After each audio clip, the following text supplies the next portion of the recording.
خب کیوری تیبلز خواندیم، کیوریز خواندیم، ریپورتس خواندیم. امروز چی میخوانیم؟ ریپورتس. ریپورت پرینت هم میگه. وقتی که ما میخوایم مثلا تیبل باشه، کیوری باشه، یا را پرینت کنیم، ریپورت شه بکشیم، ایرا ریپورتس میگه. مثلا دیتابیس کورساس یک از برخه میگه که شاگردایی که کامیاب شده راپوری از او را برام بده. کسایی که کامیاب شده چی شه بده؟ راپورت شه بده. راپورت چی بونه؟ این ریپورت هم میگه. یعنی ریپورت که باید ریپورت شه برش بدی. مثلا چند نفر کامیاب شده، او را در ورق باید برش پرینت کنی، برشان بده که این راپورتشون است. وقتی که گپ پرینت بیاین که ما مثلا بخوایم ریکارد پرینت کنیم، باید ما چی جور کنیم؟ ریپورت جور کنیم. مثلا اینی تیبل داریم به نام استودنتس. یک از برات میگه که راپور شاگردای تا بده که چقدر شاگرد تو داری. حالا شاگردای ما کلش ریکاردش در کجا ثبت است؟ در استودنت تیبل. باز وقتی که راپور میخوایم که پرینتش کنیم، از این باید ما چی جور کنیم؟ ریپورت جور کنیم و ریپورت برش پرینت کنیم، بعد از اون پرینت برش میدیم. وقتی که از هر تیبل یا کیوری راپور جور کردیم، مثلا ما از این استودنت تیبل ریپورت جور میکنیم، دیگه که هر چند شاگرد باشه واکلش می در ریپورت، باز دوباره هر وقت که در تیبل ریکارد اضافه میکنیم، در راپور خودش اضافه میشه. مثل که در کجا بود؟ در فرم. وقتی که ما از یک تیبل فرم جور میکردیم، اگر در فرم ریکارد اضافه میکردیم، در تیبل میرفت. در تیبل اضافه میکردیم، در فرم. اصلا کجا ثبت میشد؟ در تیبل ثبت میشد. ولی پرینت هم همونطور هستن. اگر ما از این استودنت تیبل فرم هم داشته باشم و ریپورت هم داشته باشم، وقتی که ما در فرم ریکارد اضافه میکنم، کجا میره؟ در تیبل میره. در ریپورت خودش پس میه.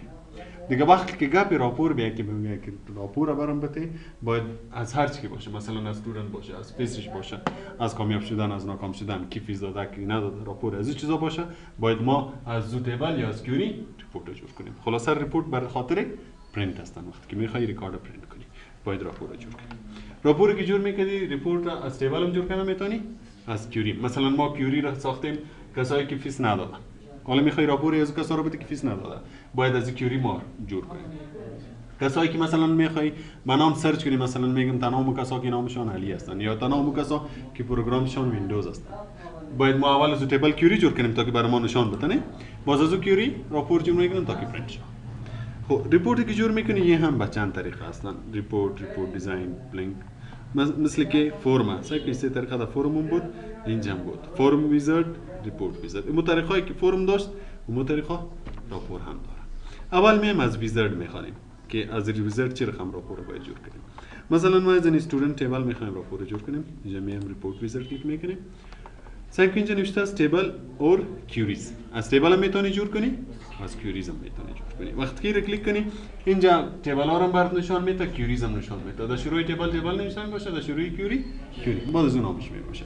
مثلا ما استودنت جور میکنیم، این استودنت رو کلیک کردیم، کلش اد میکنیم، یا از هر فیلد که میخوای که در پرینت باشه وارد کو، کدام فیلد که نمیخوای وارد نکن. فعلا ما کلش اد میکنیم.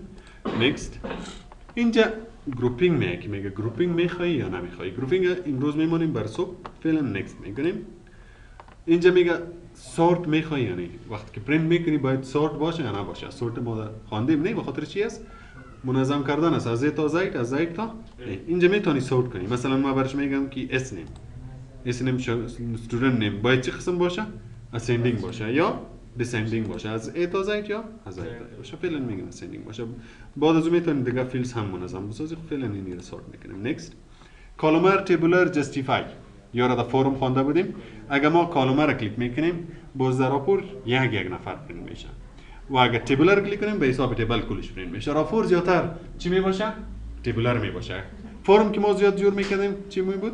کالومر میبود. به خاطر که یک ریکارد ما انتری میکردیم، یک ریکارد ما ادیت میکردیم. ولی پرینت که میکنیم زیادتر کل ریکارد پرینت میشه. از این خاطر باید چی استفاده کنیم؟ تیبولر. میتونی از جام استفاده کنی، خود زیاد که استفاده میشه تیبولر میشه. پیج چه قسم باشه؟ در پورتریت باشه یا در لندسکیپ میشه. فعلا پورتریت میکنیم. نکست. نام راپور چی باشه و راپور ویوش میخوای یا دیزاینش؟ فعلا راپور ویوش میخوایم. فینیش میکنیم. سکوی راپورتون جور میشه. سکو مثل پرینت ریویو آریاس یعنی مثل داورد کی بود. چند استودنت داره؟ تقریبا 6. به خاطر که در این تیبل 6 ریکارد است. وقتی که من اینجا یک نفر اضافه کنم، مثلا نفر 11 فرهاد، پروگرام ویندوز، فیس 700 داده رجستریشن یعنی اضافه کردم سعی این نفر اینجا خودش میایده باشه که کلوز کنم راپورم سعی اینجا میه اینا باز کنم سعی فرهادم اومده یا نه پروگرامش چی است ویندوز فیسش 700 اگر ما میخوایم از کیوری جور کنم مثلا من یک کیوری را دارم به نام استودنت کیوری که اینجا ما نام داده بودیم یادتان از کیوری ما اینجا یک فرمول داده بودیم مثلا میگم فرهاد برام نشان بده فیسش چند است 700 پروگرامش ویندوز این نشان داد یعنی فرهاد پروگرامش فیسش 700 بخاطر که این قدر در کرایتریا ما پارامتر را داده بودیم سک که میگم نامش باشه فیسش باشه و سک نامش هست پروگرامش هست فیسش هست فعلا این فیس و پروگرامش پس میکنیم تنها نامش میمونیم وقتی که ما دیتا شیت رو کلیک میکنم نام پرسان میکنه از کی را میخوای نشان بدی میگم از فرهاد حالا کی را نشان میده حالا اگه از می کیوری ما راپور جور کنیم یک کیوری به نام چی است استودنت کیوری ما بیایم راپور جور کنیم کرییت ویزارد اینجا برش میگم که استودنت کیوری برام جور کو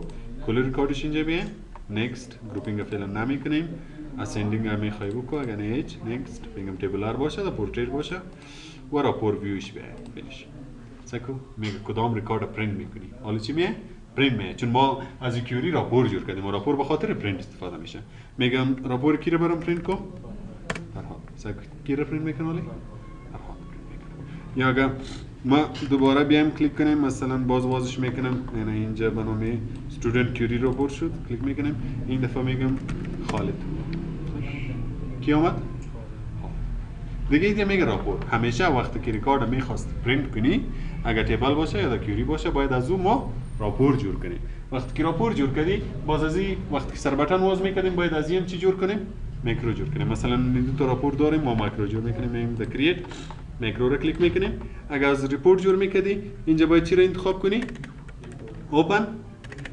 ریپورت سکند کلیک میکنی چند تا راپور داشتیم دو تا کدامش میخوای استودنت یا یا مثلا میگم استودنت کلوز میکنم این اسیا میکنم مثلا به نام مایکرو ریپورت یا استودنت ریپورت استودنت اوکی مثلا که مایکرو اینجا جور شد به نام استودنت ریپورت از این هم جور کنیم بخاطر که اینجا ما نام و ارنامه که میتونیم اون رو برام پرینت میکنیم از این هم یک میکرو جور میکنیم کرییت میکرو اوپن ریپورت کدام ریپورت استودنت کیوری فینیش مثلا این رو میگم به نام چی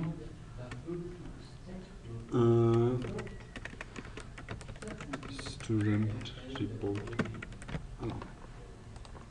که یک نفر باز نشان بده میایم در سویچ بورد بٹن ها رو جور میکنیم برای راپور یعنی بٹن کلیک کردیم یک بٹن جور کردیم برای student all student report است که کل شاگردها برام نشان میده و دیگر را جور میکنیم تنها ریپورت که یک نفر نشان بده تنها ریپورت یعنی سر از این رایت کلیک میکنیم میریم پراپرتیز در ایونت برش میگیم که student report به و این را کلیک میکنیم در اومو student query وقتی که ریکارد پرینت میکنی یعنی این رو کلیک میکنی سک کلش میه بخاطر میری پرینت کلیک میکنی پرینت میشه در فایل منیو پرینت مثل در ورد اکسل ما شما خوانده بودیم می پرینت میکنه و اگر یک نفر میخواستی باز این رو کلیک میکنی اینجا نام میه میگم از خالد برام پرینت کی میه خالد میه یا مثلا میگم از فرهاد کلوز میکنیم دوباره میگم از کی رو برام پرینت کن از فرهاد فهمیدین این رو میگه ریپورت بس است اینجا